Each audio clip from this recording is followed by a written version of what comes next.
মুহাম্মদ ইবনে আব্দুল্লাহর জন্মের কারণে আমরা খুশি, নাকি মুহাম্মদ ইবনে আব্দুল্লাহর নবুয়তের কারণে খুশি? এখন আমার পয়েন্ট, ওয়ামা আরসালনাকা ইল্লা রাহমাতাল লিল আলামিন, নবী মুহাম্মদ এই জগতের জন্য রহমত। তাহলে নবী মুহাম্মদ জন্মগ্রহণ করেছে এই জন্য আমরা খুশি। কেন? সে তো শুধু একটা শিশু সন্তান নয়, সে একজন নবী, এই জন্য খুশি আমরা।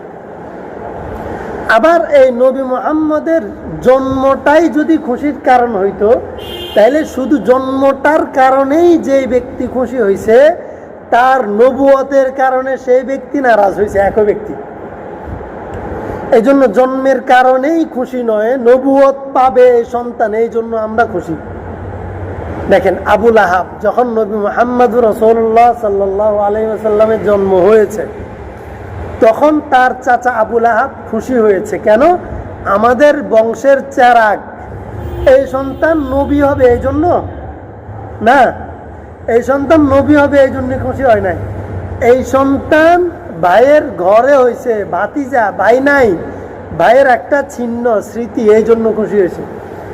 খুশি হয়েছে সে তার নিজের মতো করি।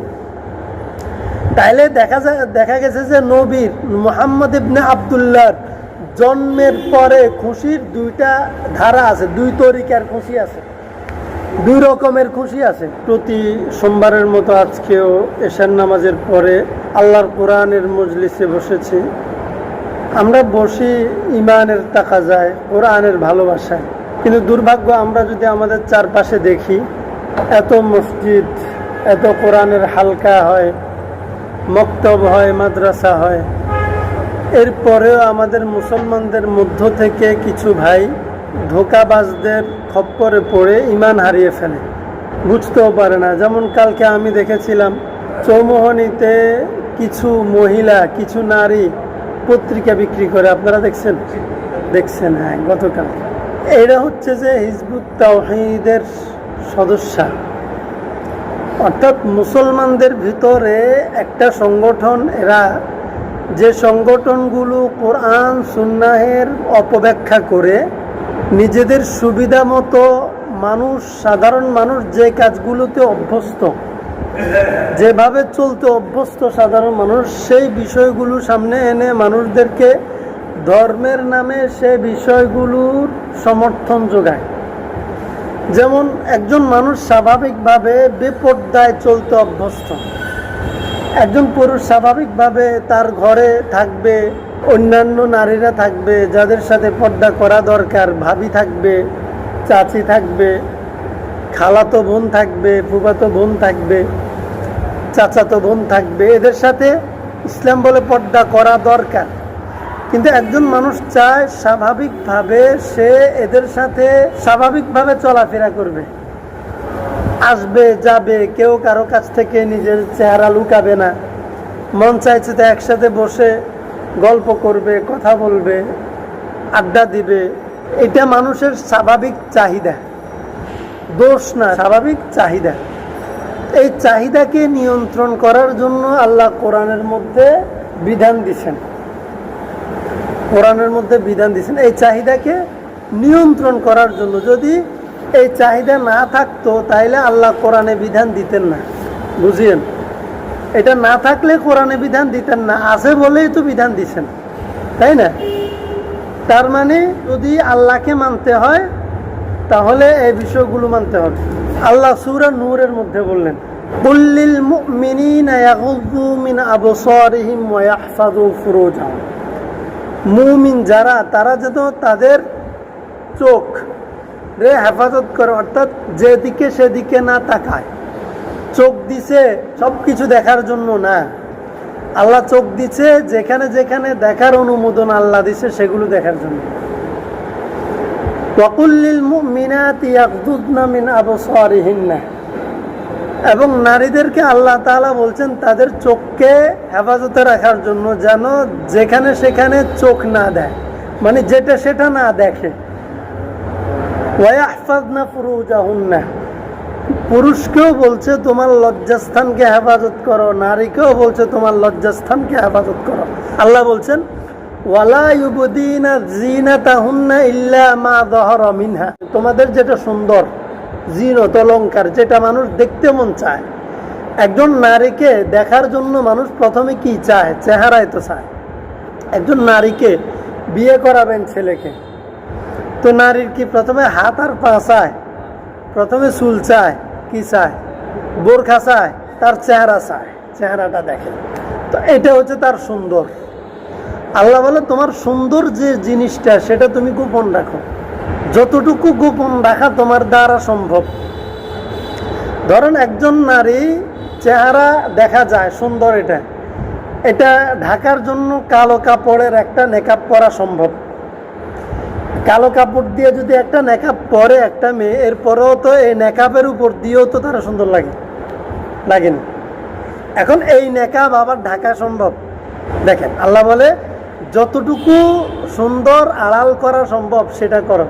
তাহলে চেহারার সৌন্দর্য আড়াল করা সম্ভব। আর চেহারার সৌন্দর্যের পরে নেকাবের সৌন্দর্য কি করে? নেকাব যদিও সৌন্দর্য দেয়, চাহিদা মিটাতে পারে না। কেউ নেকাবের উপর দিয়ে দেখে অনেক ভালো লাগলেও বলে না নেকাবের উপর দিয়ে দেখে কি ছেলেরে বিয়ে করানো যায়? নেকাব খোলো, চেহারাটা দেখি। তাইলে সৌন্দর্যের আসল হচ্ছে চেহারা। এখন একজন মানুষের স্বাভাবিক চাহিদা দেখবে, সামনে একজনের চেহারা দিকে একজন তাকাবে। আল্লাহ বলে যে নারীর চেহারা এমনিতে আকর্ষণীয়, দেখতে ভালো লাগে। স্বাস্থ্যবান যদি সুন্দরী হয়, স্বাস্থ্যবান ভালো লাগবে, তার দিকে তাকাইতে ভালো লাগবে। তাহলে তোমরা তোমাদের পরপুরুষ থেকে নিজেকে আড়ালে রাখো। এটা বিধান করছে কে? আল্লাহ নাকি মানুষের স্বাভাবিক অভ্যাস? না, মানুষের স্বাভাবিক অভ্যাস নিয়ন্ত্রণ করার জন্য আল্লাহ বিধান করছে।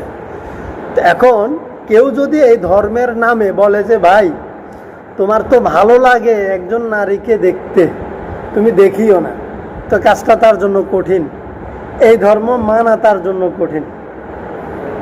আর যদি বলে যে ভাই তুমি ধর্ম মানো, খাঁটি মুসলমান হইতে পারবা, তবে তোমার চেহারা তুমি ঢাকতে হবে না, এবং তোমার চাচাতো বোন, খালাতো বোন, ফুফাতো বোন, বান্ধবী এদের সাথে পর্দা করতে হবে না, পর্দা না করিও তুমি ভালো ধার্মিক হইতে পারবা, এটা যদি কেউ বলে তাহলে এটা যার অভ্যাস খারাপ, বদ অভ্যাস, তার জন্য সহজ হয়ে গেছে না?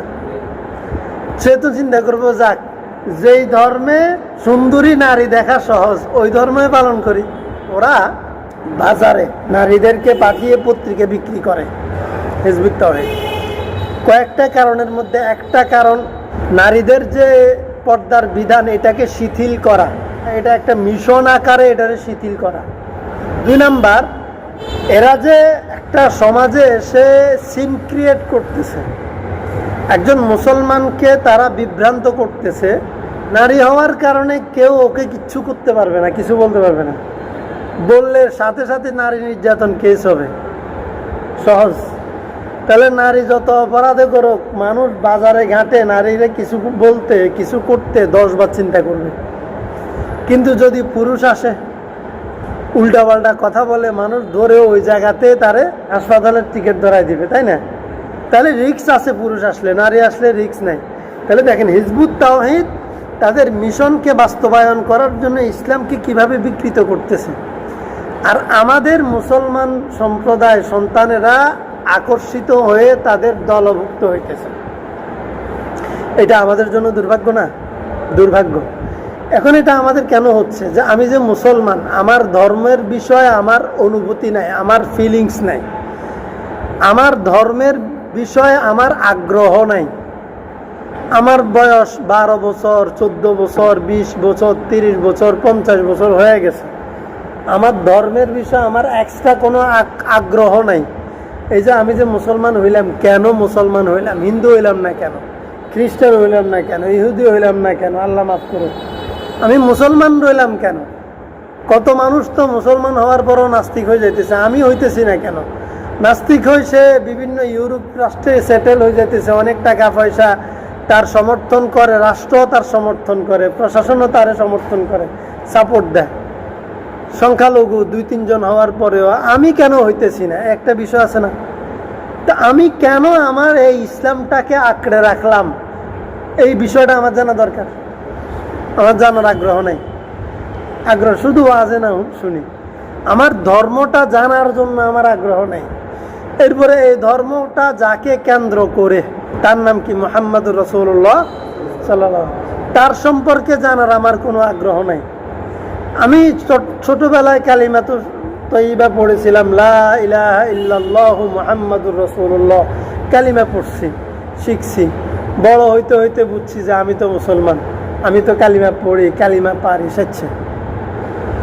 এখন আমি যে এই যে নবীর ভিত্তিতে, নবীর মাধ্যমে, নবীর অনুকরণে আমি যে মুসলমান হইলাম, এখন নবী সম্পর্কে, যার কারণে আমি মুসলমান, তার সম্পর্কে জানার আর আমার এক্সট্রা কোনো আগ্রহ নাই।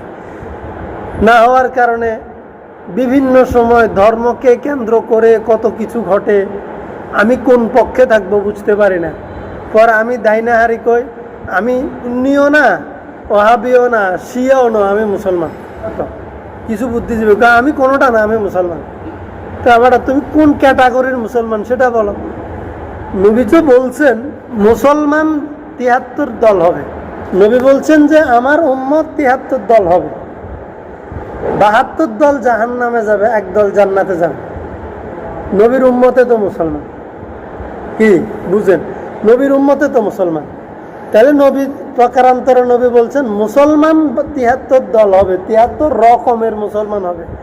কেউ বলবে যে আমি কোনোটা না, আমি শুধু মুসলমান। কেউ বলবে যে আমি সুন্নি মুসলমান। কেউ বলবে যে আমি হিজবুত তাওহীদ মুসলমান। কেউ বলবে যে ও ওহাবি মুসলমান। কেউ বলবে যে শিয়া মুসলমান।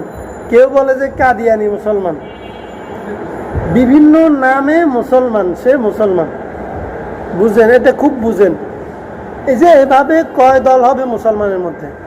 ৭৩। আমরা কয় দল চিনি? হিজবুত তাওহীদ চিনি, মাত্র চিনতে শুরু করছি। কাদিয়ানিরে চিনি, শিয়াদেরকে চিনি, এই তো আর কি। তারপরে আহলে সুন্নাত ওয়াল জামাত আছে, ওই মাজার পূজারি একদম মুসলমান আছে না? আবার এর মধ্যে আবার মেলা ক্যাটাগরিজ আছে। এখন মুসলমান তো আমরা সবাই মুসলমান। নবী বলে মুসলমান পরিচয়ে ৭৩ দল হবে। আরেকজন বলে যে আমি শিয়াও না, সুন্নিও না, আমি শুধু মুসলমান। এখন নবী কবে যে ঠিক আছে, তো একদল মুসলমান জান্নাতে যাবে, ৭২ দল মুসলমান জাহান্নামে যাবে। তখন সাহাবায়ে কেরাম বলছেন, ইয়া রাসূলুল্লাহ, কোন দল জান্নাতে যাবে? রাসূল বললেন, মা আনা আলাইহি ওয়া আসহাবি, যেই দল আমি এবং আমার সাহাবীদেরকে ফলো করবে, যে দল আমি এবং আমার সাহাবীদেরকে ফলো করবে, তারা জান্নাতে যাবে, বাকিরা জাহান্নামে যাবে। ফলো করা মানে, ধরেন একটা উদাহরণ আনি, ফলো করা কি? এই যে রবিউল আউয়াল মাস চলে, রবিউল আউয়াল মাস চলে, রবিউল আউয়াল মাসে আমাদের নবীজির জন্ম, এটা আমরা সবাই জানি। আবার রবিউল আউয়াল মাসে আমাদের নবীজির মৃত্যু, এটাও আমরা জানি। খেয়াল করেন, রবিউল আউয়ালে আমাদের নবীজির জন্ম, আবার রবিউল আউয়ালে আমাদের নবীজির মৃত্যু। এখন আল্লাহ তাআলা কোরআন শরীফের এক আয়াতে বলছেন, লাকাদ কানা লাকুম ফি রাসূলিল্লাহি উসওয়াতুন হাসানা, রাসূলকে তোমরা তোমাদের জীবন আদর্শ বানাও। আরেক আয়াতে বলছেন, কুল বিফাজলিল্লাহি ওয়া বিরহমাতিহি ফাবিযালিকা ফালইফরাহু, তোমাদেরকে আমি যে রহমত এবং ফজিলত দিয়েছি, সেই ফজিলত এবং রহমত পাওয়ার কারণে তোমরা খুশি হও, আনন্দ প্রকাশ করো, আনন্দিত হও। আল্লাহ বলছে। তাহলে কোরআন ইসলাম এটা আমাদেরকে আল্লাহ দিছেন। কোরআন ইসলাম দিছেন কার মাধ্যমে? নবীর মাধ্যমে। তাইলে আমাদের খুশির মূল কেন্দ্র কে? নবী। আমরা নবীর উম্মত, এটাও তো আমাদের খুশির কারণ। তাহলে নবী যে জন্ম হয়েছে, আমরা যে মুহাম্মদকে পাইলাম, এই জন্য আমরা খুশি। এখন নবী মুহাম্মদ ইবনে আব্দুল্লাহর জন্মের কারণে আমরা খুশি, নাকি মুহাম্মদ ইবনে আব্দুল্লাহর নবুয়তের কারণে খুশি? এখন আমার পয়েন্ট, একটা সন্তান জন্মগ্রহণ করেছে এই জন্য মূল খুশি হব, নাকি খুশির মূল কারণ হচ্ছে যে এই সন্তান নবী হয়েছে, নবী হয়েছে এই জন্য মূল খুশি? যেমন ধরেন, বুঝার জন্য উদাহরণ, আমাদের ঘরে অনেকের মেয়ে হইলে আমরা নারাজ হই। মেয়েও সন্তান, ছেলেও সন্তান। মেয়ে সন্তান হইলে খুশি হয় না, সন্তান হয়েছে তো খুশি হলো না কেন? কয় যে ছেলে নয় যে এই কারণে। ছেলে হইলে কি হয়? ছেলে হইলে সে বড় হবে, কামাই রুজি করে আমারে খাওয়াবে। এই যে পরবর্তী একটা কারণ আছে। ছেলে সন্তান জন্ম হইলে খুশি হওয়ার পিছনে একটা যুক্তি আছে। যুক্তি কি?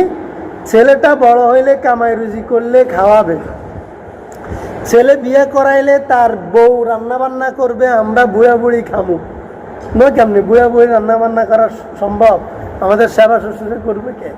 তাহলে ছেলে হইলে নাতি পুতি হবে, আমাদের কাছে থাকবে। ছেলে সন্তান হইলে ভবিষ্যতে এই স্বপ্নগুলো দেখার সুযোগ আছে। খুব খেয়াল করেন, ছেলে হইলে বাবা মা কেন খুশি হয়? ছেলে হইলে ছেলে এই সন্তান এই জন্য খুশি হয় না, ছেলের ভবিষ্যতের দিকে তাকাই খুশি হয়। ছেলেটা আল্লাহ বাঁচাইলে একসময় বড় হবে, বড় হইলে তার কামাই রুজি খাওয়ার সুযোগ আছে, বিয়ে করলে তার বিবির সেবা পাওয়ার সুযোগ আছে, সন্তান হইলে নাতিপুতি নিয়ে সময় কাটানোর সুযোগ আছে। তাহলে ছেলে হইলে ছেলে আমার বাড়িতে থাকবে, আমি ছেলের কাছে থাকবো, বুড়া বুড়ি একসাথে। একটা অপশন আছে কি নাই? এখন ছেলে বাবা মারে খাওয়ায় না অনেক ছেলে, সেটা আরেক চ্যাপ্টার, কিন্তু স্বাভাবিক নিয়মে তো এইটা হয়, বাবা মা ছেলের কাছে থাকে বুড়া হইলে। তাহলে ছেলে হইলে বাবা মা খুশি হয় কেন? ছেলের ভবিষ্যতের দিকে তাকাইয়া, ভবিষ্যতে বেনিফিট হব এই জন্য। আর মেয়ে হইলে কেন নারাজ হয়?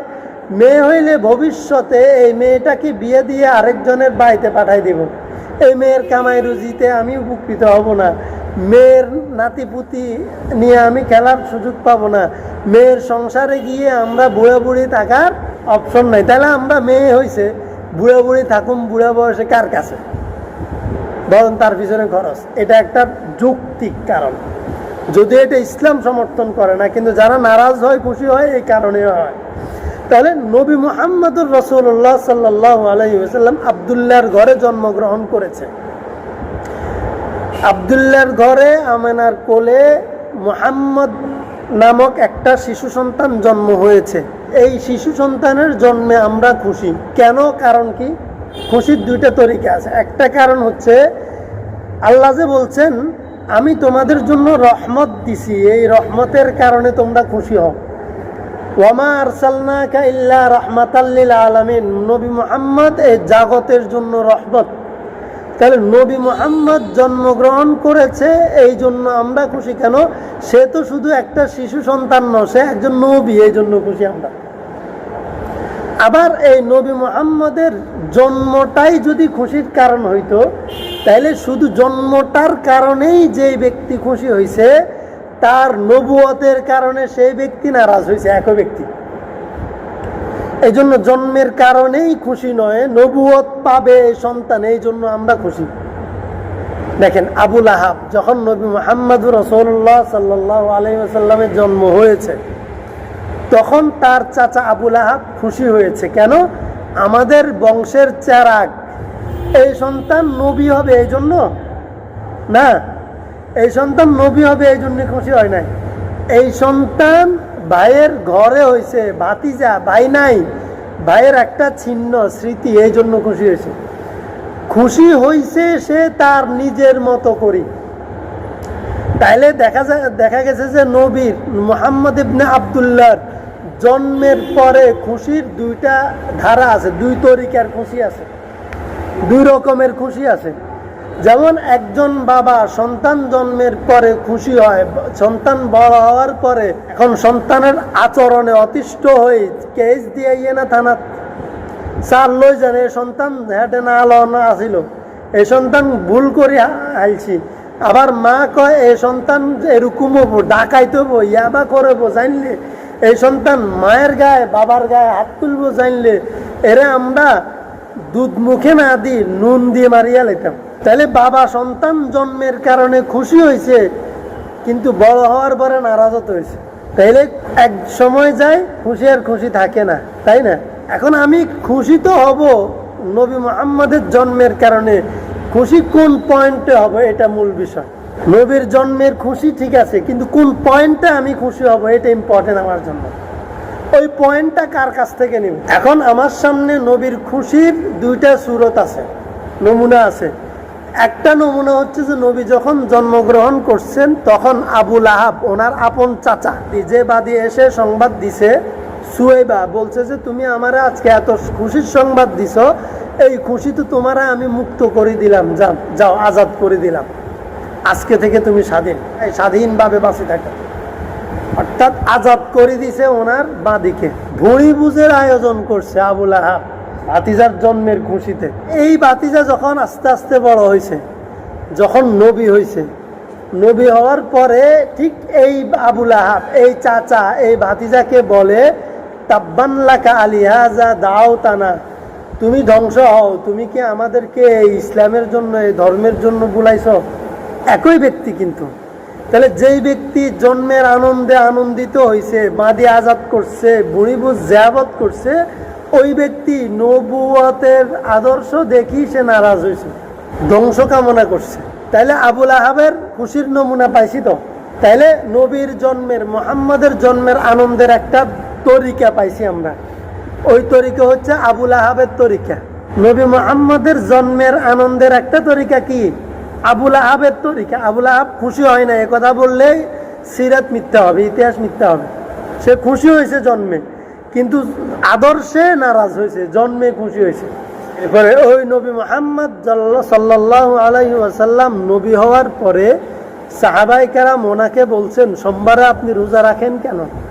তিনি বলে যে আল্লাহ আমাকে সোমবারে দুনিয়াতে পাঠাইছেন, এই জন্য আমি রোজা রাখি। সুবহানাল্লাহ।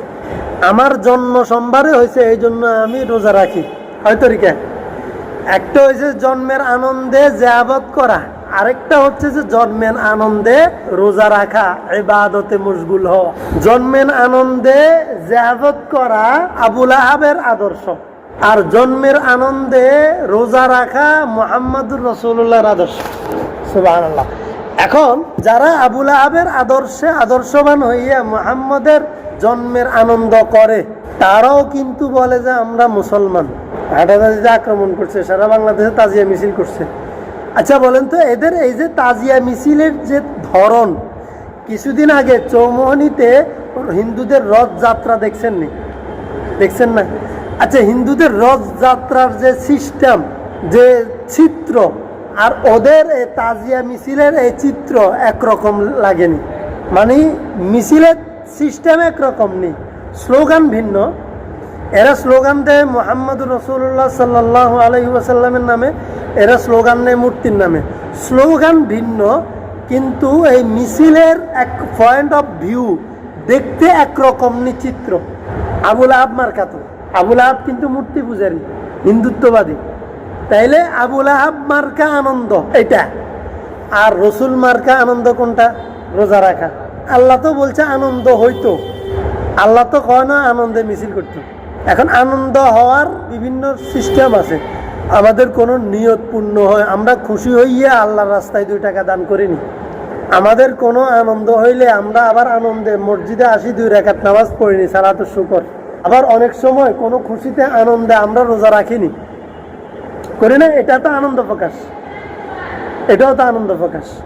আবার আনন্দে মেলা মানুষে একসাথ করে পার্টি করে দোল তবলা বাজাইয়া নাচ গান ফুর্তি করেও তো আনন্দ উল্লাস করা হয়। আচ্ছা, কোনো দিনদার ইমানদার নেককার মানুষ কখনো তার খুশিতে খুশি হইয়া ডিজে পার্টি আইনা নাচ গান আনন্দ ফুর্তি কইরা খাবারের পার্টি করি এভাবে আনন্দ প্রকাশ করছে?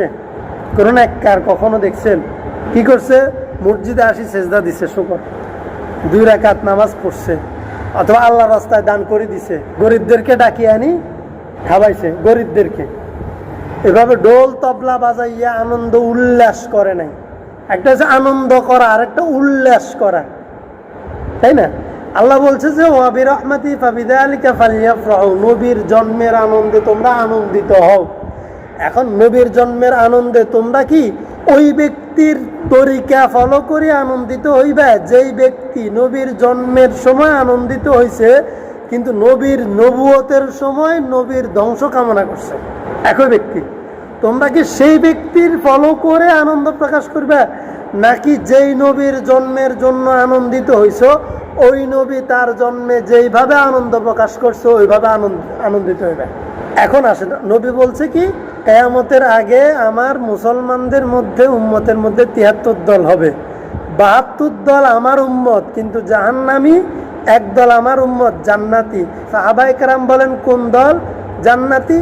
নবী বলেন মা আনা আলাইহি ওয়া আসহাবি, যেই দল উম্মত যে কোনো কাজ করবে, রোজা রাখুক, ঈদ পালন করুক, নামাজ পড়ুক, মসজিদ বানাক, রাষ্ট্র পরিচালনা করুক, বিবাহ শাদী করুক, রমজান মাসে রোজা রাখুক, ঈদের দিন ঈদ পালন করুক, মেয়েকে বিয়া দেখ, নিজে বিয়া করুক, সন্তানের নাম রাখুক, যা আছে তার জীবনে সেটা সাহাবায়ে কেরাম এবং আমাকে নবীকে অনুসরণের মাধ্যমে করবে।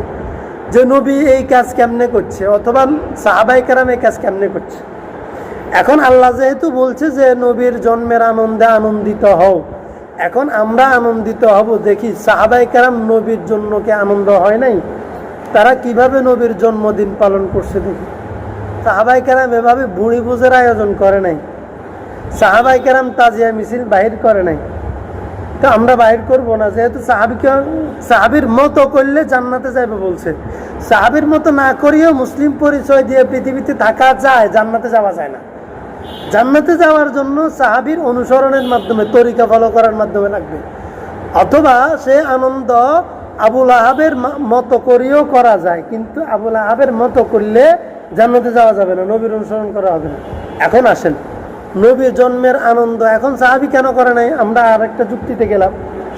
যুক্তিতে যাইয়া যদি দেখি, নবীজি সাল্লাল্লাহু আলাইহি ওয়াসাল্লামের এই তারিখে জন্মগ্রহণ করেছে বলে মানুষ আনন্দ প্রকাশ করে, ওই তারিখে তিনি মৃত্যুবরণ করেছেন বলে সবাই একমত প্রকাশ করে। নবী জন্মগ্রহণ করলে নবী মৃত্যুবরণ করছে না। এখন এখানে আরেকটা পয়েন্ট বলে যে না, নবী তো জীবিত নবী। হ্যাঁ, নবী জীবিত নবী, ঠিক আছে, নবী জিন্দা নবী, কিন্তু কিভাবে জিন্দা? নবীজি বলছেন আল আম্বিয়া ওয়া আহইয়াউন ফি কুবুরিহিম ইউসাল্লুন, নবীগণ কবরের মধ্যে জীবিত অবস্থায় নামাজরত থাকেন, নামাজ পড়েন। কবরের মধ্যে নবীগণ সশরীরে জীবিত অবস্থায় নামাজরত থাকেন। সুবহানাল্লাহ। নবী নিজে বলেছেন নবীরা কবরের মধ্যে সশরীরে জীবিত থাকেন এবং সেখানে তারা নামাজ পড়েন। এখন কেউ যদি বলে না নবী মারাই যায় নাই কখনো, আচ্ছা সাহাবায়ে কেরাম একজন নবী যতক্ষণ মারা না যাবেন ততক্ষণ নবীকে কি জিন্দা কবর দিবেন? জিন্দা মানুষ কবর দেয়া যায়?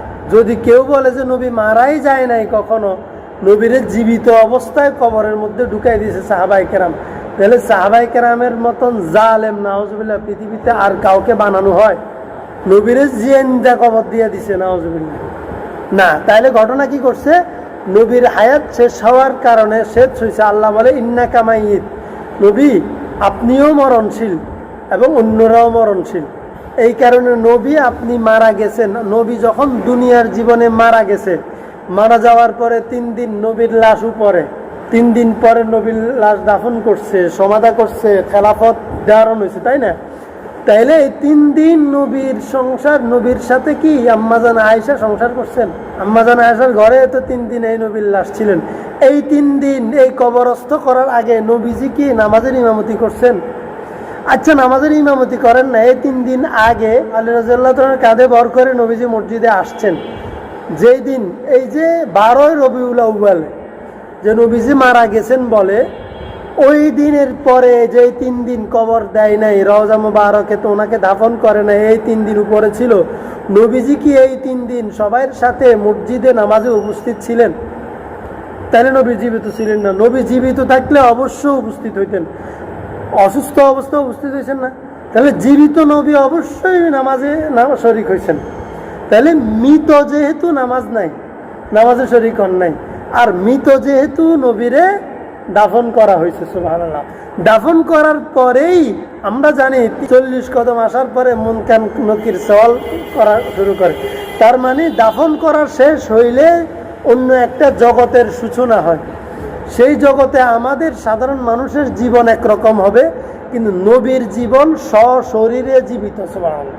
কবরে উপরে নয়, সেখানে নবীর সামনে গিয়ে সালাম দিলে সরাসরি তিনি সালামের উত্তর নেন। এখানে বসে কেউ দুরূদ পড়লে সেখানে সাহাবায়ে কেরাম গিয়ে বলেন বাংলাদেশের চৌমোহনী থেকে অমুকের ছেলে অমুকে আপনার উপর সালাম দুরূদ পড়ছে, আপনি তার দুরূদ গ্রহণ করেন। তখন নবী সরাসরি দুরূদ গ্রহণ করেন। সুবহানাল্লাহ। তাইলে নবীজি সাল্লাল্লাহু আলাইহি ওয়াসাল্লাম জীবিত, এটা যদি কেউ বলতে হয়, এটাও বুঝার জন্য সাহাবায়ে কেরামের দিকে খেয়াল করতে হবে যে জীবিত তো নবী তো জীবিত, এখন জিন্দা নবী। সাহাবায়ে কেরাম কি জিন্দা নবীরে কবর দিছে? যদি বলে হ্যাঁ, তাহলে সাহাবায়ে কেরামরে জালিম বানানো হইতেছে। সাহাবায়ে কেরাম তো জালিম না, নাউজুবিল্লাহ।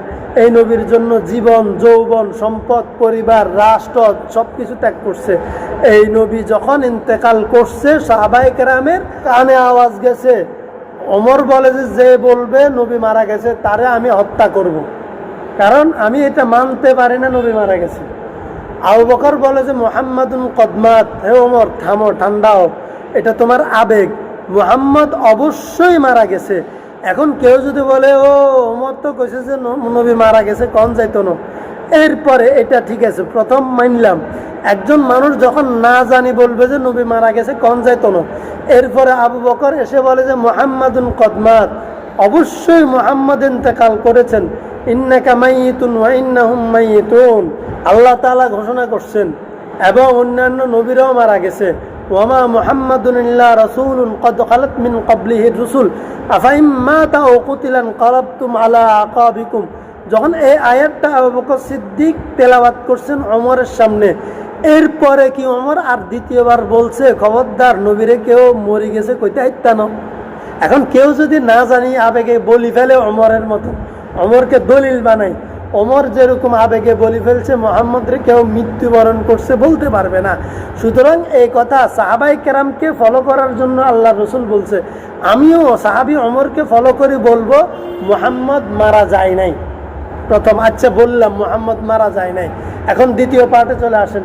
এটা বলার পরে আবু বকর সিদ্দিক এসে ওমরকে বলছে মুহাম্মাদুন কদমাত, মুহাম্মদ নিশ্চয়ই মারা গেছে। এরপরে ওমর রাদিয়াল্লাহু তাআলা আনহু দ্বিতীয়বার আর বলছেন যে মুহাম্মদ মারা গেছে, বলা যাবে না, বলে নাই।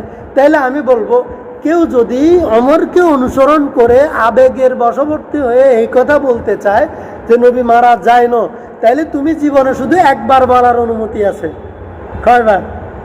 একবার। তুমি জীবনে একবার আবেগে বলি ফেলো খবরদার আমার নবী মারা গেছে, এটা বললে আমার কলিজা সয় না, বলিও না। এরপরে যখন কেউ বলবে যে মুহাম্মাদুন কদমাত, নবী তো মারা গেছে, মারা না গেলে তো সাহাবায়ে কেরাম জীবিত নবীর দাফন করে নাই, তখন আর তুমি দ্বিতীয়বার বলার অধিকার নাই। যদি তুমি দ্বিতীয়বার আবার আবেগে বলে ফেলো যে মুহাম্মদ মরে নাই, আমি শুনতে চাই না, আমার নবী জিন্দা নবী, তিনি কখনো মারা যায় নাই, তাইলে দ্বিতীয়বার বললে আর ওমরের অনুসরণ হইল না, ওমরের মতো হইল না, কারণ ওমর দ্বিতীয়বার বলে নাই, তুমি দ্বিতীয়বার কেন বলবে? তাহলে একবার বলার অনুমতি আছে, কিসে? আবেগে। জীবনে প্রথমে না জেনে বলে যদি ফেলো, বলি ফেলার পরে, তবে এখানে মাসআলা হচ্ছে যে যেহেতু ওমর বলার পরে আবু বকর সিদ্ধান্ত শুনেই দিছে, আবু বকর সিদ্ধান্ত শুনেই দিছে, আবু বকরের সিদ্ধান্তের পরে ওমর নিজেও এই সিদ্ধান্ত মানি গেছে। সুতরাং কারো একবারের জন্য বলার সুযোগ নেই। এখন কথা, কেউ যদি না জেনে বলে ফেলে, আবেগে বলে ফেলে, এখানে তো আমি আর আইন দেখাইতে পারবো না। তার সামনে কোরআনের আয়াত, আবু বকর সিদ্দিকের ভাষণ এবং ওমরের পরবর্তী অবস্থান যখন তার সামনে চলে আসবে, তখন আর সে আর আবেগে বলে ফেলছি বলার সুযোগ আছে? তখন হয়ে যাবে ভণ্ডামি। তখন কি? ভণ্ডামি। তখন আর ভণ্ডামি করার সুযোগ নেই। সুতরাং এখানেও সাহাবায়ে কেরামরা অনুসরণ করা। তাহলে মুহাম্মদুর রাসূলুল্লাহর জন্মদিন পালন করার জন্য যখন তুমি ওই তারিখটাকে ফিক্স করবা 12ই রবিউল আউয়াল, তখন তুমি সাহাবায়ে কেরামের দিকে তাকাও। 12ই রবিউল আউয়ালে সাহাবায়ে কেরামের জীবনে কি করছে? এমন একটা 12ই রবিউল আউয়াল সাহাবায়ে কেরামের জীবনে আছে, তারা সবাই এক একজন অজ্ঞান, জ্ঞান হারায় ফেলতেছে, কান্না করতেছে, উদাস করতেছে। কেন? তারা শুনছে নবী মারা গেছে, তারা নবী মারা গেছে এই জন্য কান্নাকাটি করতেছে 12ই রবিউল আউয়াল। আর তোমরা 12ই রবিউল আউয়ালে নবী জন্মগ্রহণ করছে এই জন্য আনন্দ প্রকাশ করতেছ। এখন দেখো, যদি ওই তারিখটাই হয় নবীর জন্মের তারিখ, তাইলে আমরা দেখব সাহাবায়ে কেরামের একটা চরিত্র, আমরা দেখব আবু লাহাবের একটা চরিত্র, ওই 12ই রবিউল আউয়াল। অর্থাৎ নবীর জন্ম তারিখও 12ই রবিউল আউয়াল, আর মৃত্যু তারিখে বিভিন্ন মত আছে। যদি 12 রবিউল আউয়ালকেই ধরে নিই, তাহলে আমরা দুইটা চরিত্র দেখব। একটা চরিত্র দেখব 12ই রবিউল আউয়ালে আবু লাহাব মহানবীর জন্মের আনন্দ উদযাপন করতেছে।